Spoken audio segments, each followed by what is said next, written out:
자, 그럼 이제 국계법, 이제 그 서브노트 먼저 보세요. 서브노트 먼저 보고, 그 다음에, 교재 보겠습니다. 교재 이렇게 볼 텐데요.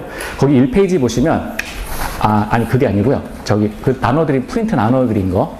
처음에 보면 이런 거 프린트에 이렇게 받으신 거, 요거 그림 있죠? 요거 먼저 할 거예요.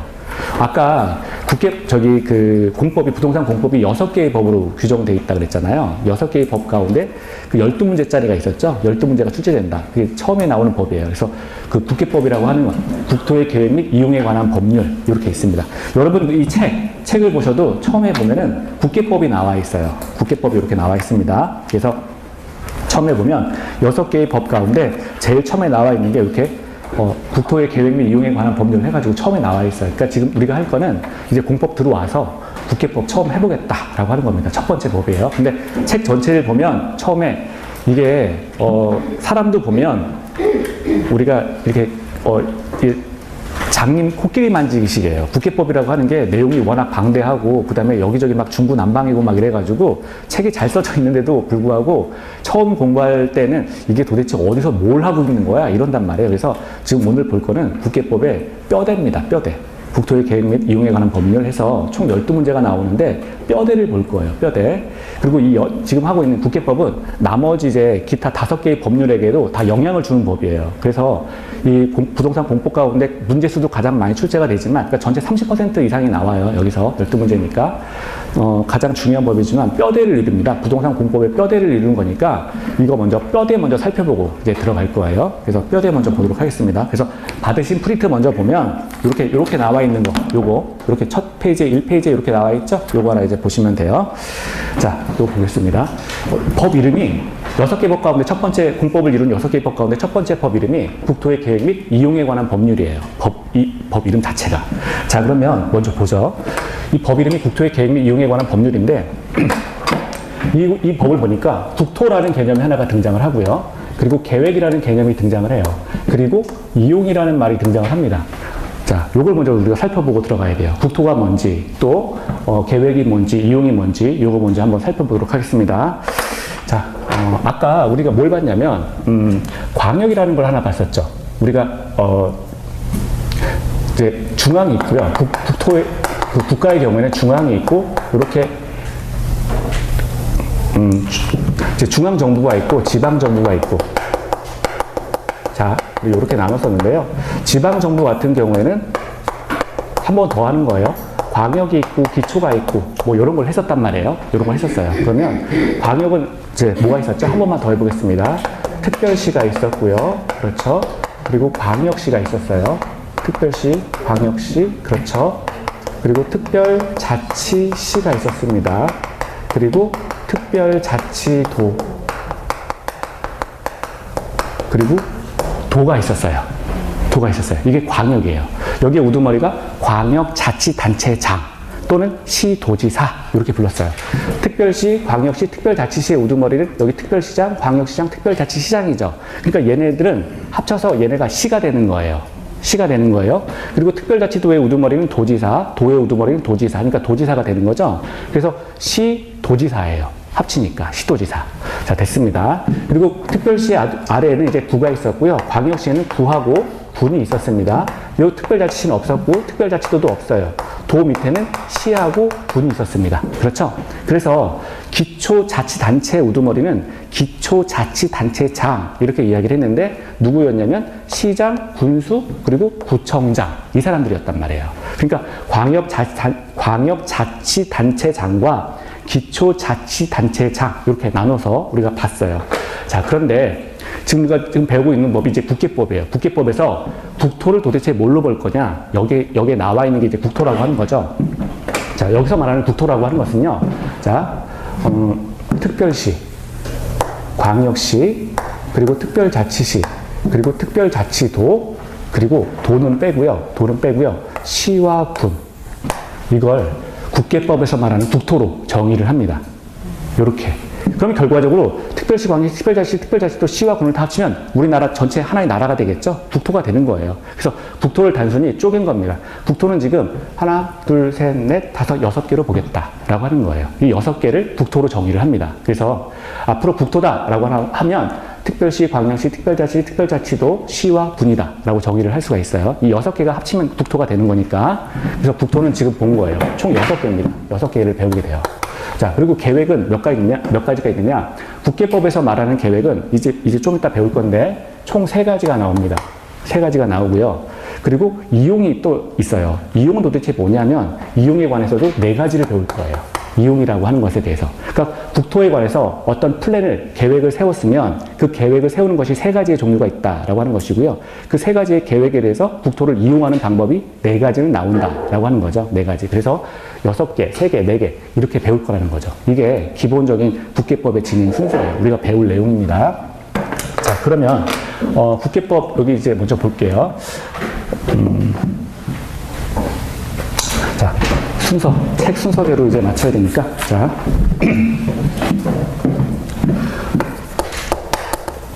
거기 보면은 처음에 국토종합계획 뭐 이런 게 하나가 나와 있죠? 자, 요거 먼저 볼게요. 요거는 시험 범위는 아닙니다. 시험하고는 관련이 없어요. 자, 우리나라 이제 국토에 관해서 어떤 이제 정부에서 계획을 세울 때는 기본적으로 국토기본법이라는 법을 기반으로 해가지고 국토종합계획을 세워요. 시험 범위가 아니에요. 그러니까 국토기본법이라는 법을 바탕으로 해서 국토종합계획을 세웁니다. 이 종합계획을 또 기반으로 해가지고요. 자, 도시군 기본 계획이라는 걸 세웁니다. 도시군 기본 계획이라는 걸 수립을 해요. 이걸 기반으로 해서 도시군 기본 계획을 수립해요. 도시군 기본 계획을 수립을 하게 되고요.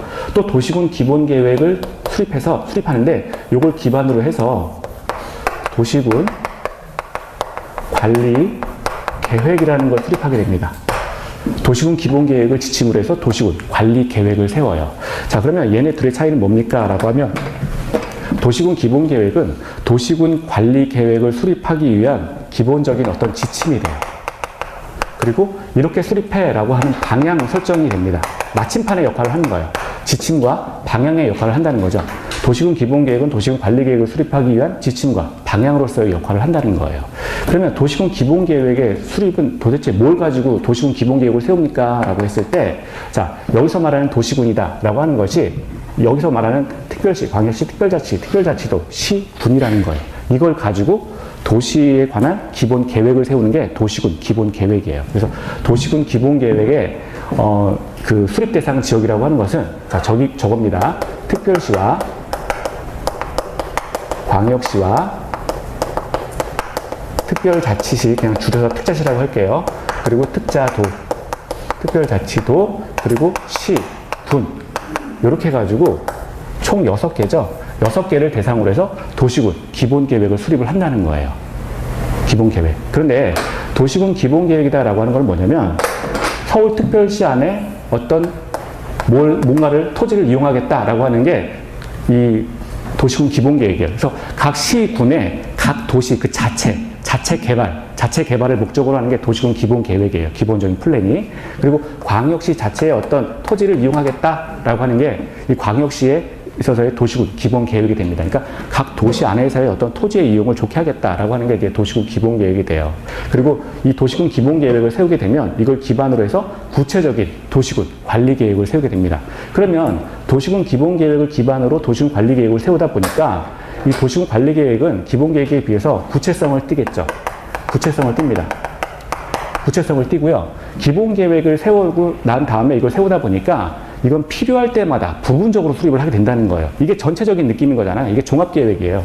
도시군 기본계획은 지침과 방향이 되면서 동시에 종합적인 성격을 띄우게 되니까 이건 종합계획입니다. 종합계획. 그런데 도시군 관리계획은 이걸 완성으로 이걸 이렇게 수립하다 보니까 구체성을 띠게 되면서 동시에 부분적이고 필요할 때마다 수립하는 계획이 돼요. 그러면 마찬가지로 도시군 기본계획의 지금 지역이 특별시, 광역시, 특별자치, 특별자치도, 시 또는 군이기 때문에 도시군 관리계획의 수립 대상 지역도 어디겠어요? 이걸 기반으로 이걸 수립하다 보니까 마찬가지로 특별시, 광역시, 특별자치, 특별자치도, 시 또는 군이 되겠죠. 똑같다는 거예요. 수립 대상 지역은 똑같다는 겁니다. 똑같다라고 하는 것이고요. 그런데 이럴 수가 있겠죠. 예를 들어서 특별시와 광역시를 연결하는 긴 도로를 설치할 수가 있어요. 고속도로를 설치한다거나 이럴 수가 있겠죠. 자, 그리고 뭐 특별자치시하고 뭐 예를 들어서 뭐 그 옆에 있는 뭐 시 또는 군 사이에 이렇게 두 개, 그러니까 이 특자도나 특자시 이런 것들은 하나의 이렇게 도시를 보는 거잖아요. 하나의 도시를 보는데 이게 만약에 어떤 광역시예요. 광역시인데 그 옆에 인천광역시하고 서울특별시 사이에 이렇게 도로를 놓겠다. 뭐 이런 경우가 이제 발생할 수가 있잖아요. 그러니까 하나의 도시를 넘어가서 이제 어떤 그 기본적인 계획을 세울 필요가 있다는 거예요. 도로를 놓겠다라고 해서 그런 경우에 이제 필요한 계획이 하나가 더 등장하겠죠. 왜냐하면 도시군 기본계획은 특별시 자체, 광역시 자체, 특별자치 자체의 어떤 토지의 이용이기 때문에 도시를 벗어나서 다른 도시와 인접한 도시 간의 어떤 계획을 세울 때는 자 다른 계획이 또 필요한 거예요. 그때 등장하는 계획이 광역도시 계획입니다. 광역도시 계획. 광역도시 계획이 이렇게 수립이 돼요. 그러면 광역도시 계획이라고 하는 거는 기본적으로 어때요? 이건 도시군 기본계획은 도시 자체의 계획이지만 광역도시 계획이라고 하는 것은 도시와 도시를 연결하는 계획이 되는 거예요. 그러니까 범위가 크겠죠. 범위가 크니까 얘를 제일 상으로 놓고 봅니다. 제일 크다는 거예요. 그래서 계획 자체가 지금 아까 여기 계획이 세 가지가 있다 그랬는데 도시군, 지금 국토의 계획 및 이용에 관한 법률에서 규제하는 계획, 여기서 말하고 있는 계획이다라고 하는 것은 광역도시계획과 도시군 기본계획과 도시군 관리계획이라는 거예요. 요 세 가지가 국계법에서 말하고 있는 계획이에요. 계획. 그러니까 우리는 앞으로 요 세 가지 계획을 순서대로 배울 거예요. 요 세 가지 계획을. 자, 광역도시계획. 그럼 요거 특성이 어떤 건지 볼게요. 자, 요거는 광역도시계획이다라고 하는 것은 도시와 도시를 연결하는 어떤 플랜, 계획이라고 그랬죠. 그래서 요거는 2개 이상의 도시 간의 계획입니다. 그러니까 두 개 이상의 도시를 묶는 계획이에요. 2개 이상의 도시를 묶는 계획. 이런 것들을 광역도시 계획이라고 합니다. 그리고 이걸 말을 바꾸면 지역 간 계획이다. 지역 간의 계획이다. 이렇게 표현을 해요. 지역 간의 계획이다. 라고 이렇게 설명을 할 수가 있습니다. 2개 이상의 도시 간 계획이고요. 지역 계획이다. 지역 간 계획이다. 이렇게 설명할 수가 있습니다. 자, 그리고, 이 광역도시 계획 같은 경우는 어떤 그 특정한 산, 지금 얘기했던 거는 이제 도로를 놓겠다, 뭐 이런 것들이었잖아요. 그 도시와 도시 간에, 큰 도시 간에 도로를 놓겠다, 이런 계획이기 때문에, 특정 사안을 대상으로 합니다. 특정 사안을 대상으로 한다. 라고 하는 이런 일반적인 특징을 가지고 있어요. 일반적인 특징. 그래서 계획으로 치자면 광역도시 계획이 가장 큰 놈이고요. 그리고 도시군 기본계획이 중간짜리, 그리고 도시군 관리계획이 막내예요. 막내. 이건 이제 구체성을 띠는 계획이에요. 이런 것들을 실현하기 위해서 아주 구체성을 띠겠다라고 하는 게 도시군 관리계획이라고 하는 거죠. 도시군 관리계획. 자, 이제 됐습니다. 여기까지. 그럼 이쪽은 지우고요.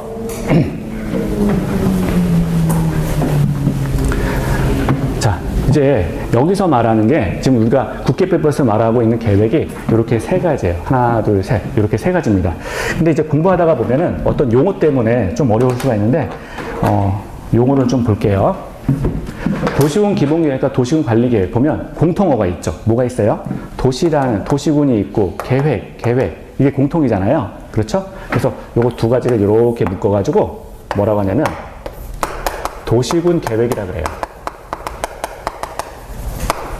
요거 두 가지를 묶어서 도시군 계획이라고 합니다. 그래서 책을 보시다가 도시군 계획이 나오면 이건 도시군 기본계획과 도시군 관리계획을 말하는구나 이렇게 정리하시면 좋게요.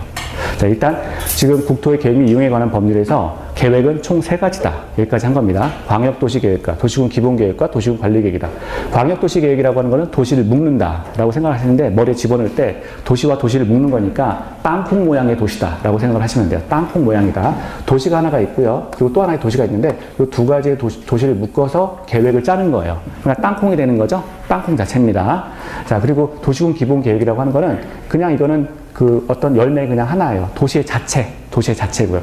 그리고 원래 도시군 관리계획이라고 하는 것도 이걸 기반으로 이걸 수립하는 거니까 구체화 시키는 건데 도시 자체예요. 도시 자체인데 책을 읽다 보면 인접한 도시 간에도 도시군 관리계획을 수립할 수 있다. 뭐 이런 게 나와요. 그래서 이거는 도시군 자체를 원래 도시 안에서의 어떤 자체, 토지 이용을 높이는 계획 그리고 관리 행위 이게 맞긴 한데 인접도시와 같이 묶을 수 있기 때문에 도시 하나 자체를 이용하는 것도 되지만 그 옆에 도시와 묶어서 마찬가지로 땅콩 모양으로 묶는 것도 가능하다라고 하는 겁니다. 그래서 땅콩 그냥 하나 땅콩 이렇게 보시면 돼요. 계획 자체가. 도시군 관리 계획은 이런 계획을 구체화시키는 계획인데 인접도시와 묶어서 관리 계획을 함께 수립할 수 있다라고 하는 거예요. 그러니까 이것도 땅콩 모양으로 수립이 가능하다. 자, 이렇게 보시면 되죠. 그래서 계획 자체는 일단 세 가지입니다. 자, 세 가지가 나왔고요. 그러니까 지금 우리가 본 게 국토를 받고 계획을 보고 그리고 이용을 볼 거예요. 그럼 이용은 뭡니까? 라고 하면 지금 토지에 대해서 국토가 토지잖아요. 토지에 대해서 기본 계획을 수립하고 도시군 관리 계획을 수립하는 겁니다. 그럼 요 밑에 칸이 없으니까 여기다 그냥 여기 쓸게요. 자, 지금 여기 도시군 관리 계획부터 출발하는 거예요.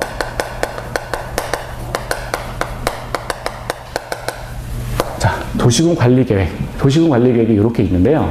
여기까지가 우리가 지금 본 게 계획이 1, 2, 3 해가지고 이제 세 가지를 봤다라고 하는 건데 이제 이용을 보는 거예요. 그럼 이용은 뭡니까? 라고 하면 이용이라고 하는 거는 도시군 관리 계획에서 출발을 하는 거예요.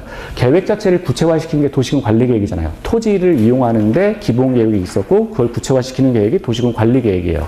그런데 관리 계획을 기반으로 해서 토지에 대해서 토지에 이제 계획만 세우고 끝나면 안 되는 거잖아요. 이제 이용해야 돼요. 그래서 이제 이용 파트가 이제 들어온다는 겁니다. 토지를 이용하는데 이용하는 게 이제 크게 두 가지가 있어요. 토지를 이용하는 게. 하나는 토지를 사적으로 이용하는 게 있죠. 토지를 개인이 마음대로 이용하는 경우가 있다는 거예요. 그래서 토지에 사적 이용이 있습니다. 사적 절차에 의해서 토지를 이용하는 방법이 있고요. 또 하나는 국가가 나서서 토지를 공적인 절차에 의해서 토지를 이용하는 방법이 있어요. 그래서 토지를 이런 경우에 공적 이용한다 이렇게 표현해요. 토지를 공적으로 이용한다. 자, 요거는 이제 서브노트에 없죠. 서브노트에 요건 없어요. 이게 또 모든 걸 다 서브노트에 넣으면은 강의를 아무도 안 들어와요. 그쵸? 사실 제가 이거 그릴 줄을 몰라가지고 안 넣어놓은 거예요. 자, 그래서, 뭐 아무튼 이래저래 뭐 나중에 늘까 하다가 그냥 어떻게 빠진 겁니다. 그래서, 자, 그냥 도시군 관리 계획이 있는데 이걸 기반으로 해서 토지를 이용한다. 이용 절차가 이제 등장을 합니다. 크게 사적 이용 절차가 있고 토지를 공적으로 이용하는 절차가 있다는 거예요. 토지를 사적으로 이용하는 것을 우리가 개발 행위라 그래요. 개발 행위. 개발행위라고 합니다. 개발행위. 여러분 교재는 어디 있냐면 112페이지에 나와 있어요. 112페이지에 아마 맞을 거예요. 제 기억에 112페이지에 있었어요. 그래서 개발행위가 있습니다. 그러면 토지를 공적으로 이용하는 건 뭡니까? 라고 하면 도시군 계획시설 사업이라고 해요. 도시군 계획시설 사업.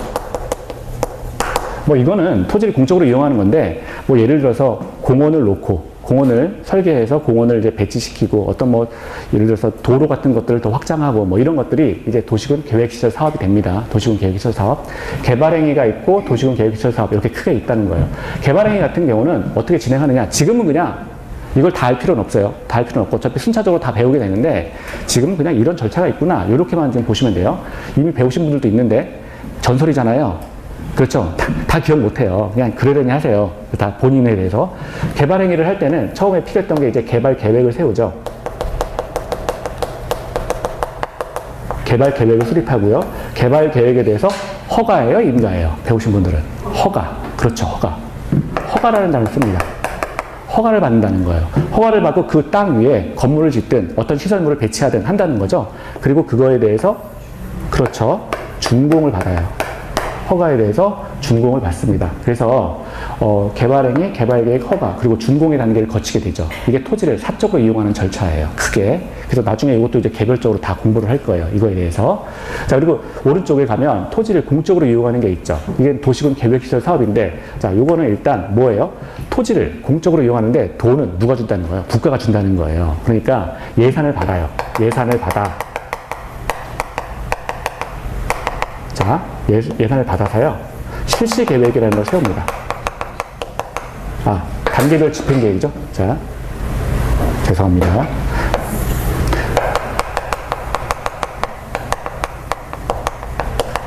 단계별 집행 계획을 세우게 되죠. 예산을 받아서 단계별 집행 계획을 수립하게 됩니다. 자, 이거 단계별 집행계획이라고 하는 건 뭐냐면 아까 제가 도시군 계획시설 사업은 토지를 공적으로 이용하는 건데 어떤 지역 자체에 크게 공원을 만들거나 뭐 이런 것들이에요. 큰 단지 플랜을 가지고 크게 만드는 거예요. 그러면 이렇게 지역 자체가 이렇게 개발할 지역이 이렇게 크다는 거예요. 그러면 이걸 한꺼번에 다 할 수가 없어요. 이게 아무리 국가가 움직인다고 하더라도. 그러니까 예를 들어서 이렇게 나누는 거죠. 1단계는 이쪽만 먼저 하고 3년 있다가 이쪽 2단계 할 거야 라고 해서 1단계, 2단계 나눈다 라고 하는 거죠. 3년 내에는 1단계 개발 완료, 3년 후에는 2단계 개발. 자, 이런 것들이 단계별 집행 계획이다 라고 하는 거죠. 기본적으로 예산을 받아서 단계별 집행 계획을 실시를 하게 돼요. 자, 그 다음에 구체적으로 계획을 세우는 건데 마찬가지로 또 세우는 거죠. 실시 계획을 세웁니다. 실시 계획을 세우고요. 자, 그리고 칸이 적어지네. 그 다음에 인가를 받습니다. 용어가 달라요. 토지를 사적으로 이용할 때는 인가는 똑같은 허가인 건데 토지를 사적으로 이용할 때는 국가 땅이니까 당신 원래 소유는 국가니까 네 땅이라고 네 마음대로 하지 마세요라고 해서 토지 이용 자체, 개발 자체를 어렵게 만들었어요. 그래서 허가를 받아라라고 이렇게 정해놓은 건데 이거는 나라 거를 쓰는 거잖아요. 그러니까 이걸 그때 인가를 해준다는 거예요. 인가. 그래서 똑같은 허가인데도 불구하고 용어 자체를 바꿉니다. 인가라고. 인가. 토지를 공적으로 쓸 때는. 그래서 책을 보시다가 이제 인가라는 단어가 쓰면 이 개발 주체가 아무래도 공적 사업 주체구나 이렇게 생각을 하시면 돼요. 자, 그래서 예산을 받아서 단계별 집행 계획을 세우고 실시 계획을 세우고 그다음에 인가를 받습니다. 인가를 받고 그리고 맨 끝에 마찬가지로 준공 검사를 또 한 번 받죠. 그래서 이렇게 준공이란 단계를 거치게 돼요. 이제 이런 것들을 하게 됩니다. 이런 것들인데 여기에 이제 두 개가 더 들어가요. 뭐가 있냐면 교재에 보면 개발 밀도 부담 구역. 자, 개발 밀도 부담 구역이라는 게 하나가 등장을 하고요. 또 하나는 기반 시설. 개발 밀도 관리 구역이죠. 개발 밀도 관리 구역이고요. 또 하나는 기반 시설 설치 부담 구역. 이런 것들이 등장을 하게 돼요. 자, 개발 밀도 관리 구역이 있고요. 그 다음에 기반 시설 설치 부담 구역이라는 게 있습니다. 책 챕터에 보면 이런 것들도 토지의 이용에 관한 것들이에요. 토지의 이용. 이런 것들은 사실은 왜 등장했냐면 토지를 사적으로 이용하는 것과 공적으로 이용하는 것은 어느 정도 균형을 맞춰야 돼요. 균형을 맞추는데 균형을 맞추기 위해서 아무래도 토지를 공적으로 이용하는 게 좀 더 많겠죠. 국가니까. 그러니까 균형을 맞춰주기 위해서 이런 것들, 토지에 대해서 사적으로 이용하는 것들하고 이제 관련된 것들인데 개발 밀도 관리 구역과 기반시설 부담 구역 이런 것들이 이제 따로 할 수 있다는 거예요. 요거는 이제 토지의 사적 이용에 가까운 것들이에요. 그래가지고 이런 것들도 다 이용 행위에 포함이 됩니다. 이용 행위. 그래서 총 아까 4개라 그랬죠. 그래서 이용에 관한 법률이 이렇게 4가지를 또 규율합니다. 개발 행위, 도시군 계획 시설 사업, 개발 밀도 관리 구역, 기반시설 설치 부담 구역 이렇게 해가지고 4가지를 배우게 돼요. 4가지. 이게 토지의 이용에 관한 내용이에요. 이용에 관한 내용. 개별적으로 이걸 다 배우게 돼요. 개별적으로. 그래서 이거를 배울 때는 지금 토지의 이용에 관해서 공부하고 있구나 이렇게 공부하시면 돼요. 이게 그 범위가 많고 내용이 이렇게 막 쪼개져서 여기저기 있기 때문에 이게 어디서 뭘 하는지를 좀 알 수가 없어요. 그래서 책을 보시다 보면 어디서 뭘 하는지를 알아야 돼요. 그래서 이게 지금 도시군 관리 계획입니다. 지금 도시군 관리 계획. 우리가 지금 본 건 계획하고 이용을 이제 본 거예요. 계획하고 이용을 봤어요. 그런데 여기서 끝나는 게 아니라 더 나가. 지금 이제 계획하고 이용을 봤는데 이 도시군 관리 계획을 기반으로 해서 자, 기본적으로 용용용 기도지가 또 등장을 하게 돼요. 용용용 기도지. 자. 용도 지역, 그리고 용도 구역. 용도 지역, 용도 지구가 먼저 나오죠. 용도 지역, 용도 지구. 세 번째는, 용도 구역. 자, 그리고 네 번째가 이제 기반 시설. 그리고 도시 개발 사업. 그리고 정비 사업. 그렇죠. 그리고 지구 단위 계획.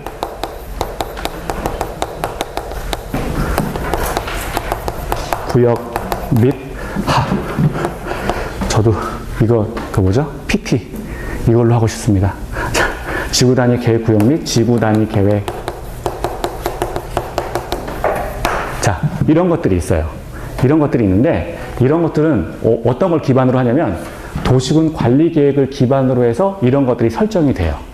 그러니까 땅을 개발하는데 용도 지역을 설정하는 게 있고 용도 지구를 설정하고 용도 구역을 설정하고 땅 위에 기반시설이라고 하는 거는 이제 도로를 놓거나 뭐 하천을 하천의 길을 새로 내거나 뭐 어떤 상하수도를 건설하거나 이런 것들을 이제 기반시설 이런 것들을 설치하거나 또는 좀 범위를 정해서 도시개발 사업과 도시를 정비 사업하거나 또는 그 안에 이거는 이 도시개발 사업이라고 하는 거는 신도시 개발 사업 범위가 좀 큰 걸 말하고 지구 단위 계획 구역이다라고 하는 건 범위가 작은 것들 예를 들어서 아파트 단지를 뭐 이렇게 건설한다거나 뭐 이런 것들인데 일종의 단지화 작업인데 이런 것들을 할 때에도 다 그 근본이 도시군 관리 계획에 의해서 진행이 된다는 거예요.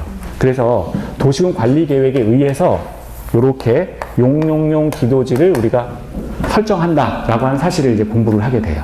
용용용 기도지. 그러니까 도시군 관리 계획이 사실은 아까 어떤 계획이 있는데 국토의 관리 계획인데 대표적인 거라는 거죠, 이제.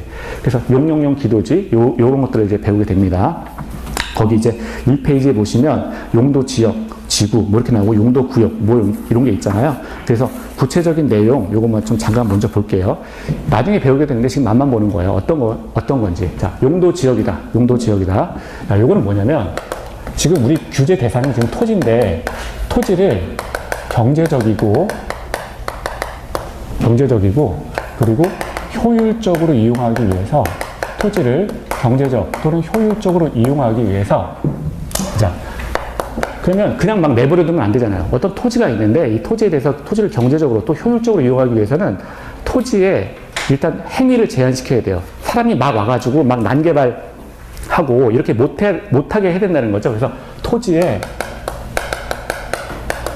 행위를 제한하기 위해서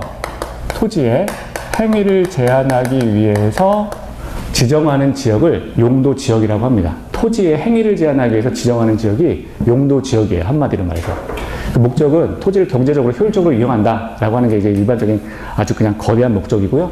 이런 걸 하기 위해서 토지의 행위를 제한하겠다. 그래서 지정하는 지역이 용도 지역이다라고 하는 거죠. 용도 지역. 그러면 이 용도 지역 같은 경우에는 자, 지금 행위를 제한한다 그랬는데 행위를 제한한다는 말이 뭘까요?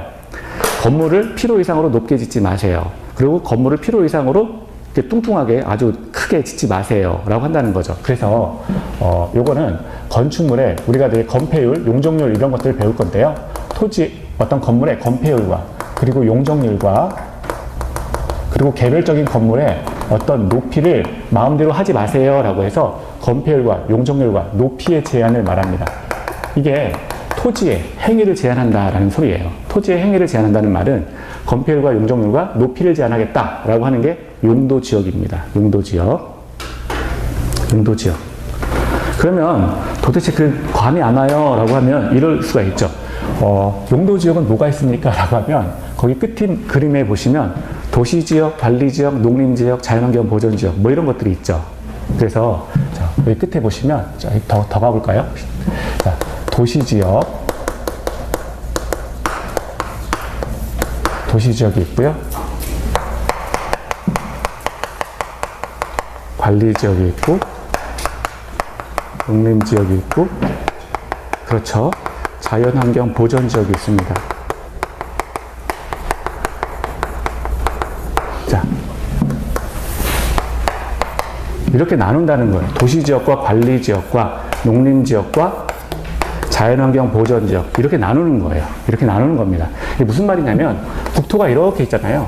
국토가 이렇게 있는데 이쪽에는 사람이 많이 모여 있으니 이쪽에는 지금 도시지역으로 하겠다라고 한다는 거예요. 그러면 도시지역에 맞는 사람이 많으니까 건축물을 좀 세밀하게 짓거나 뭐 이런 것들이겠죠. 그래서 이제 도시지역을 결정을 하고요. 그리고 이쪽에는 농지가 필요한 거예요. 그래서 이쪽에는 이제 농림지역으로 이렇게 지정을 할 수가 있다는 것이고요. 중간에 이제 관리지역인데 이건 샌드위치 지역이에요. 그래가지고 나중에 배울 건데 이렇게 중간에 어떤 완충지대 역할을 하는 이제 관리지역을 하나 이제 지정을 한다라고 하는 것이고 이쪽은 원래 산이 많으니까 산지 보존을 위해서 자연환경 보존지역을 지정하겠다라고 하는 겁니다. 그러니까 지역의 특성에 맞게 도시지역과 관리지역과 농림지역과 자연환경 보존지역으로 나누어 가지고 자 토지에 있어서 각각의 어떤 행위를 제한한다는 거예요.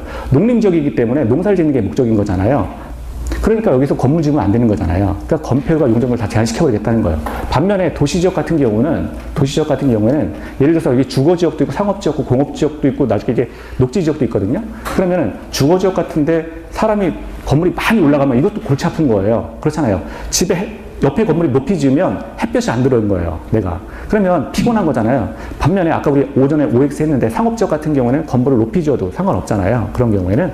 그래서 이 도시지역도 결국은 보면 나중에 볼 건데 주거지역과 상업지역과 뭐 이쪽에 공업지역과 그리고 나머지 이제 녹지지역 이렇게 나눌 수가 있는데 각각 특성에 맞게 건축물의 높이를 따로 구별하겠다라고 한다는 거죠. 그러니까 이 건축물의 높이를 규제하는 데 있어서 우선적으로 이제 도시지역과 관리지역과 농림지역과 자연환경 보존지역으로 나눠버리겠다라고 한다는 겁니다. 이게 기본적인 목적이 건폐율과 용적률 그리고 높이를 제한해서 토지를 경제적으로 효율적으로 이용하겠다. 라고 해서 지정하는 지역이 용도지역이에요. 그러니까 용도지역은 우리가 외울 때, 토지의 행위를 제한한다. 이렇게 좀 외우면 되는 거죠. 자, 그리고 두 번째 이제 지정하는 지역이 용도지구예요. 용도지구. 자, 두 번째 이제 용도지구가 나왔습니다. 용도지구. 요거는, 나중에는 결국 외우시면 헬프한다, 도와준다. 요것만 머릿속에 남는데 어떤 거냐면 우리가 용도지역에서 봤어요. 용도지역이라고 하는 것은 토지의 행위를 제한한다 그랬는데 이쪽. 자, 용도지역에 있어서 용도지역의 행위 제한을 용도지역에 가해지는 토지의 행위 제한을 강화하거나 또는 완화시킴으로써 자, 토지의 기능을 증진시키겠다. 이런 목적으로 지정하는 지구가 용도지구입니다. 말이 어렵죠? 이건 그냥 제가 쓴 거는 교과서적 표현인 거예요. 교과서에 이렇게 나와 있으니까. 근데 자, 용도지역의 행위 제한을, 위에 지금 용도지역에 행위 제한이 있었잖아요. 용도지역의 행위 제한을 강화하거나 완화함으로써 토지의 기능을 증진시키기 위해서 지정하는 지구가 용도지구다. 그랬는데 교과서적 표현인 거고 우리가 외운 건 뭐냐면 용도지구라고 하는 것은 용도지역을 도와주기 위해서, 헬프하기 위해서 만들어내는 지구가 용도지구다. 이렇게만 정리하시면 돼요. 용도지역을 도와주기 위해서 설정하는 지구가 용도지구입니다. 무슨 말이냐면, 자, 아까 이쪽에 도시지역에서 상업지역이 있었어요. 그렇죠. 도시지역 내에 상업지역이 있는데, 예를 들어서, 여기 예를 먼저 볼게요. 예를 들어서, 지금, 상업지역이 이렇게 있어요.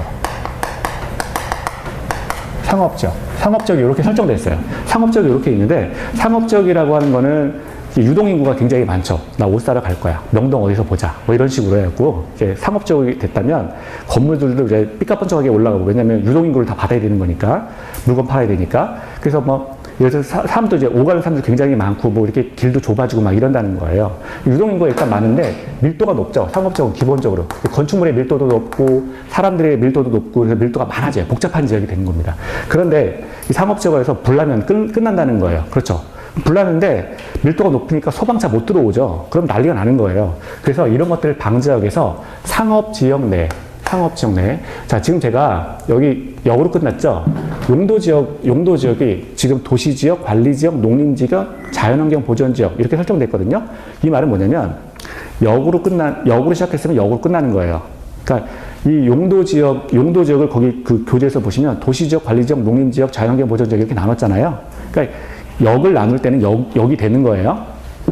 자, 지금 용도지역 중에 하나가 이제 상업지역인 거죠. 용도지역 중에 하나가 상업지역이에요. 여기 밀도가 높다 그랬는데 밀도가 높으니까 불나면 끝나는 거예요. 그러니까 이런 걸 방지하기 위해서 상업지역에 지금 용도지구 설정하는데 요만큼의 뭘 설정하냐면 방화지구를 설정한다는 거예요. 겹치게 설정해도 되고 다르게 설정해도 되고 상관은 없어요. 그 위에 어쨌든 얹어버린다는 거예요. 방화지구. 용도지역에 여기가 지금 상업지역인데 상업지역하고 똑같이 맞춰가지고 이렇게 지어도 설정도 상관없고 이걸 빗나가게 해서 이렇게 설정을 해도 상관없고 어쨌든 상업지역을 도와주기 위해서 방화지구를 해본다는 거예요. 방화지구를 설정하면 어떻게 되는 거냐? 소방도를 법적으로 의무적으로 확보를 해야 돼요. 건물을 지으려도. 그러면 예전 같으면은 방화지구가 설정 안 됐으면 사람들이 물건 내놓고 길에서 물건 팔고 하니까 소방차가 못 들어가요. 그럼 불나면 다 죽는 거예요. 그러면 방화지구를 이제 설정하게 되면 법에서 규정한 대로 이제 소방도를 개설해야 돼요. 몇 메타 이상의 소방도를 개설한다. 뭐 이런 식으로 되니까 소방차가 여기 길을 이렇게 내서 소방차가 진입이 쉽게 되는 거죠. 소방차가 들어가니까 불 다 끈다는 거예요. 들어가가지고. 불 다 끄는 역할을 한 겁니다. 한마디로 소방차가 들어가서 지금 상업지역을 활성화시켜주는 거예요. 상업지역을 안전하게 사람들이 이용할 수 있게 해준다는 거죠. 그러니까 상업지역을 도와주는 기능을 한다는 거예요. 상업지역을 도와주는 기능을 한다. 용도지구라고 하는 거는 우리 아까 뭐 용도적의 행위를 강화하거나 완화함으로써 토지의 기능을 증진한다. 이거는 교과서적 이야기고 실질적으로는 용도지역을 도와주는 기능을 하는 게 용도지구예요. 그래서 용도지역을 도와주기 위해서 설정하는 첫 번째 지구가 용도지구입니다. 용도지구. 요걸 또 배울 거예요. 용도지구. 자, 용도지구를 배울 거고요. 우리 교재는 이것도 개정이 됐는데 총 9가지가 있어요. 9가지가 있습니다. 거기 보면 경관지구, 고도지구, 방어지구, 방제지구, 그 다음에 보호지구, 취락지구, 개발진흥지구, 그리고 특정용도 제한지구, 복합용도지구 해가지고 이 용도지구가 9가지가 있다. 곱하기 9. 9가지가 있다. 용도지구. 9니까 9가지가 있나? 네, 아니 그냥 그렇다고요. 자, 그래서 용도지구 9가지. 나중에 결국 외우셔야 돼요. 이것도 우리 교재는 좀 설명이 이게 개정되기 전에 책이 나와가지고 요것도 아마 요거 할 때 프린트 나갈 거예요. 그래서 그것도 따로 볼 거고요. 그래서 일단 9가지가 있다. 이렇게 그냥 있구나. 다 외우실 필요는 없는데 그냥 있구나. 그 정도만 보시면 됩니다. 자, 그리고 세 번째 보면 이제 용도구역이 있어요. 용도구역. 자, 용도구역인데 요것도 뭐냐면 요거는요. 지금 우리가 하고 있는 게 용도지역이나 용도지구나 용도구역이라고 하는 거는 기본적으로 토지의 이용을 규제하는 거예요. 토지의 이용을 직접적으로 규제합니다. 토지의 이용을 요 세 가지는 기본적으로 토지의 이용을 직접적으로 규제하는 거예요. 토지의 이용을 규제하기 위해서 설정하는 지역과 지구가 용도지역, 용도지구, 용도구역입니다. 토지의 이용을 제한하는 거예요. 자, 그런데 그럼 용도구역은 뭐냐? 자, 토지의 이용을 규제하는 목적을 이루면서, 그러니까 토지의 이용을 규제하면서 동시에 국가의 특정 목적 달성을 위해 지정하는 구역을 용도구역이라고 해요. 다시요. 토지 이용을 규제하는 목적을 이루면서 동시에 국가의 특정 목적 달성을 위해서 지정하는 구역이 용도구역이 됩니다. 용도구역. 그럼 용도구역은 또 몇 가지가 있습니까? 하면 우리가 개도시 수입해가지고 총 5개를 또 외우실 거예요. 5개. 이미 공부하신 분들은 이게 머릿속에 있는 분도 있을 거예요. 그래서 이건 5개. 용도지구 9개, 용도구역 5개. 5개. 자, 이렇게 있어요. 용도구역은 뭡니까? 라고 하면, 자, 한번 써볼까요? 제가 지금 이미 했던 분도 모르셔도 상관없어요. 그냥, 저런 게 있었지. 이렇게만 보시면 돼요. 6월까지는 그냥, 그래, 이런 게 있었어. 이 정도만 공부하시면 됩니다. 공부할 때 스트레스 받지 말라고 하는 이유가 이거예요. 이게 휘발성이 너무 강해가지고 안 보면 그냥 잃어버리는 거예요. 자, 그래서 자, 순서대로 쓰면 개도, 시, 수, 입 이렇게 쓸 수가 있어요. 자, 첫 번째 개는 개발 제한 구역. 개발 제한 구역. 우리가 이걸 그린벨트라고 하죠. 개발 제한 구역이 있습니다. 개발 제한 구역, 그린벨트. 자, 두 번째는 도시 자연 공원 구역. 자, 이게 구체적으로 뭔지는 나중에 다 볼 거예요. 나중에. 지금은 이런 게 들어 있습니다. 라고 하는 거예요. 자, 그리고 세 번째 시는 시가화 조정구역. 시가화 조정구역. 그 다음에 수는 수산자원 보호구역. 자, 수산자원 보호. 이거는 뭐냐면, 예를 들어서, 이 시가화라고 하는 거는 이제 예를 들어서 도시를 어느 정도 시골 가면 이제 뭐 이런 데 가보면 길이 좀 애매하잖아요. 애매하다는 거예요. 이게 도시로 봐야 되는지 이걸 농촌으로 봐야 되는지 애매하다는 거죠.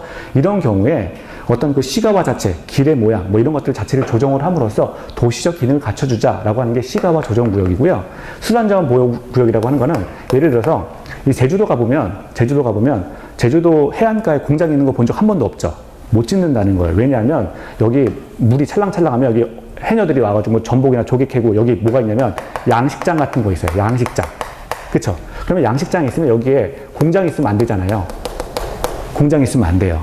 공장이 있으면 안 되죠? 그래가지고 이게 양식장에 이거 폐에 끼치니까 공장 같은 거 설치 못 한다라고 하는 게 이른바 수산자원 보호구역 때문에 이렇게 땅을 이렇게 지정해 놓으면 여기 거기서 공장 못 들어가는 거예요. 아예. 환경 오염시켜버릴 수 있는 거. 그래서 이런 구역을 이제 수산자원 보호구역이라고 합니다. 수산자원 보호구역. 양식장 보호하기 위해서, 그러니까 어민들 보호하기 위해서 지정하는 구역이 수산자원 보호구역이에요.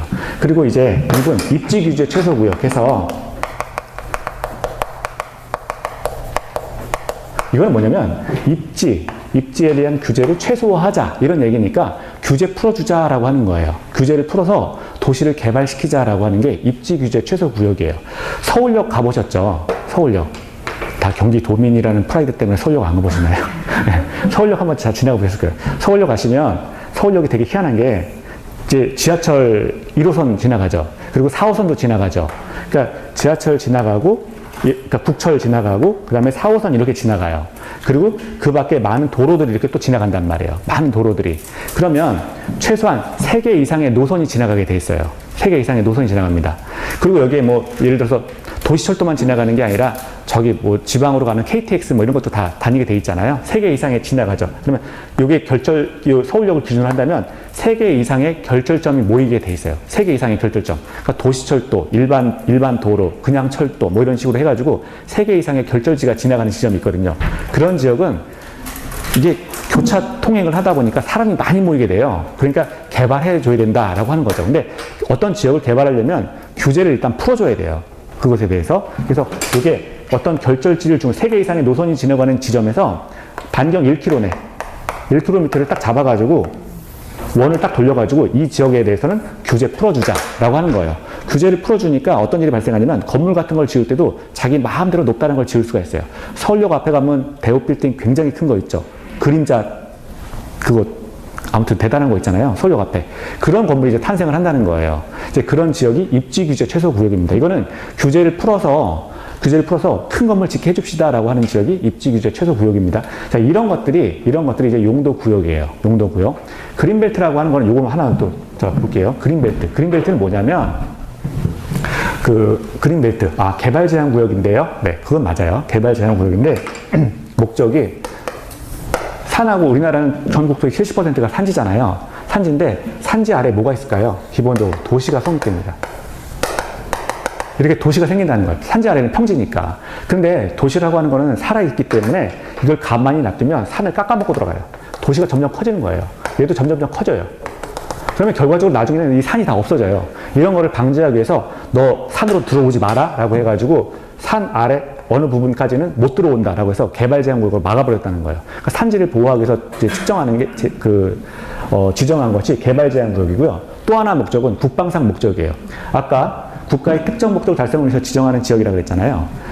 만약에 전쟁이 나요. 전쟁이 나면 이 북한 애들이 산을 공격할까요? 도시를 공격할까요? 당연히 도시를 공격하겠죠. 도시를 공격하겠죠. 그러면 도시를 이렇게 공격을 한다는 거예요. 이쪽에 만약에 북한이다. 이렇게 도시를 막 연락에 공격하고 있어요. 열심히 때리고 있는데, 그러면 우리나라 군인으로서는 이 도시를 보호하기 위해서 이쪽 산지 여기에 집결을 합니다.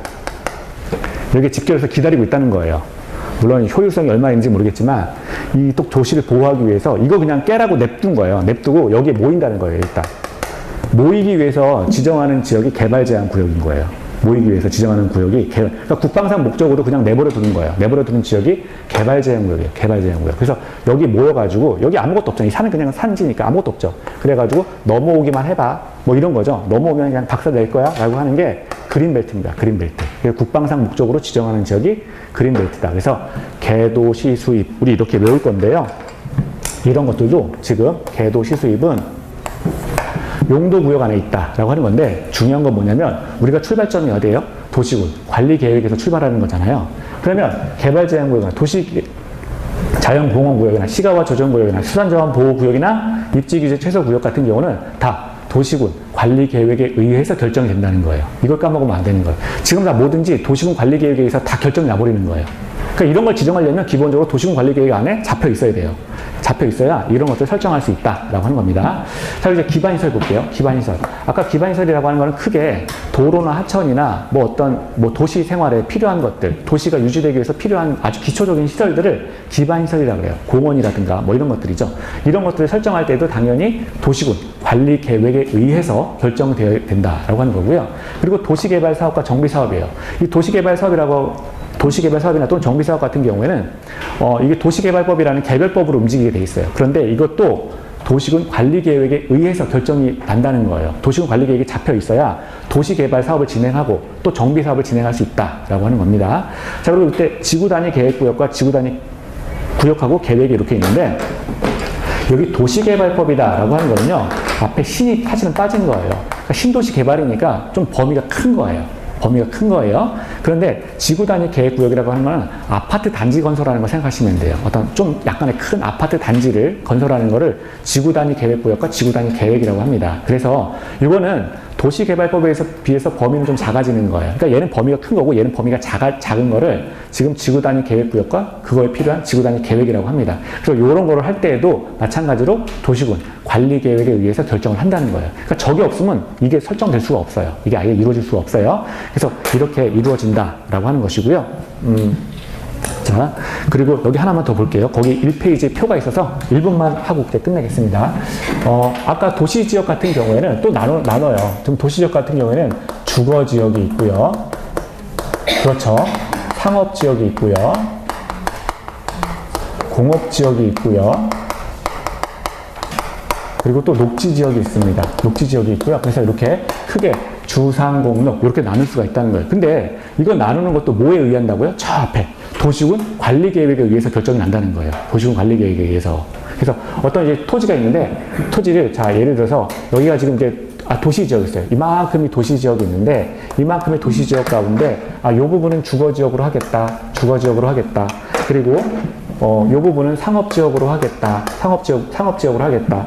자, 그리고 나머지 또 예를 들어서 이 부분은 공업지역으로 하겠다. 이런 것들의 결정은 도시군 관리계획에 의해서 결정을 한다라고 하는 겁니다. 또 있어요. 주거지역 같은 경우는 또 나눕니다. 주거지역을 또 나눠서 전용, 일반, 준주거 이렇게 또 나누죠. 전용 주거, 일반 주거, 그리고 뭐 준주거 또 이렇게 나눠요. 그리고 상업지역 같은 경우는 네 가지죠. 중심상업지역, 일반상업지역, 유통상업지역, 자, 근린상업지역 뭐 이렇게 또 나누죠. 그리고 공업지역 같은 경우 또 세 가지죠. 전용공업지역, 그리고 일반공업지역, 그리고 준공업지역. 그리고 녹지지역 같은 경우도 세 가지로 나누죠. 보전녹지, 그렇죠. 생산녹지, 그렇죠. 자연녹지. 이렇게 이렇게 세 가지로 나눈다는 거예요. 그리고 관리지역 같은 경우도 여기는 세 가지로 나눌 수가 있죠. 관리지역도. 우리가 외울 때는 보생계 이렇게 외우는데요. 보전관리, 그렇죠. 생산관리, 계획관리. 예. 이렇게 나눌 수 있다는 거예요. 이것도 다 뭐예요? 도시군 관리계획에 의해서 결정된다는 거예요. 이것도 나중에는 6월까지는 외워주셔야 돼요. 6월까지. 그럼 이게, 자, 전일준, 중일유군, 전일준, 보생자, 뭐 이렇게 외우시면 돼요. 외우는 방법은 되게 많아요. 전쟁을 한다, 일본과 중국이. 자, 중국과 일본이 멀어졌다, 가까워졌다. 전쟁을 한다, 일본과 중국이 두고 보자, 누가 사는지. 뭐 이렇게 막 외우고 막 그래요. 근데 그렇게 할 거 없고요. 그냥 쉬운 거예요. 몇 분만 읽어보시면 돼요. 그래서 뭐 전일준, 중일유군, 전일준, 뭐 보생자, 뭐 이렇게 외우고 막. 이것도 다 도시군 관리 계획에 의해서 결정된다라고 하는 겁니다. 그래서 요게 지금 우리가 한 게 뭐냐면 국계법에 뼈대를 한 거예요. 사람으로 치면 뼈대를 한번 만져보는 거예요. 그래가지고 이 내용들이 다 국토의 계획 및 이용에 관한 법률에 정해져 있다라고 하는 것이고요. 도시군 관리 계획에 의해서 결정된다. 그거를 본 거예요. 자, 그래서 앞으로 이걸 볼 겁니다. 이거. 자, 잠깐 쉬었다가 또 이제 도시군 광역도시 계획부터 하죠. 잠깐 쉬겠습니다.